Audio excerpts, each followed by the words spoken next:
How to remove a drop-down menu from Shopify. Hey everyone and welcome, I hope you're all doing great. In this video I'll show you step by step how to do so. Especially now because they did actually change where you would find the menu settings. So let's just go ahead and talk about it. So basically what we're trying to remove is this drop-down menu that we have at the top here. You can actually see, default menu items, and then we have this drop-down where you click on it and we can see another page below it. So to remove this, it is actually very simple. So let's just go and show you exactly what you need to do. First, you'll need to log in into your Shopify admin, and then from here, we are going to access the navigation settings. Now, I'm not sure when they changed this, but speaking from experience, it actually used to be from within the online store section. You will find themes, blog posts, and so on. And then at the bottom or somewhere around here, you will see navigation. If you see it over here, in that case, just go ahead and click on it. But if you don't, like in my case here, they actually moved it to a new place, which is going to be right under the content section. So you will see at the main dashboard, home, orders, products, customers, content. Click on content, and then you should find at the bottom here, menus. So just go and click on menus. And then basically we want to access the main menu. This is the one that we have a drop down in. So we're just going to go and click on this. But if you're using a different menu, and that menu is the one that includes the drop down, you'll need to select that menu.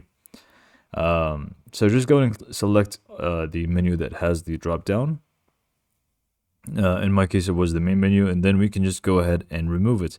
Now you can see already we have the drop down. I know it's called drop down, but at the same time, it functions as a drop down. Anyways, to remove it, you can either just delete everything that is nested below the main drop-down item by just deleting it, or you can feel free to just drag it to the left, and then it's just going to be right below it instead of nested underneath it.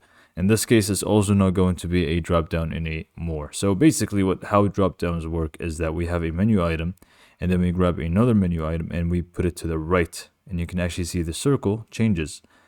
So if it's on the right of it, it's actually going to be right below it like this. If not, then it's just going to be another menu item. So if you just go ahead and click on save, go back to our online store and view it, we shouldn't really have a drop down anymore. Let me just restart one more time. There you go. We can actually see we have drop down and test separate, and it's not a drop down anymore. And one last thing, if you want to check the menu name, if you want to change, because like I said, if it's another menu, you would need to access that.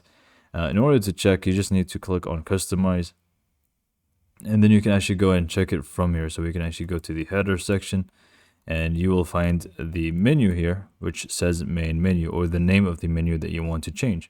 So make sure you change the settings for this specific menu. And this is pretty much all for this video. Hopefully you found it to be informative, and thanks for watching.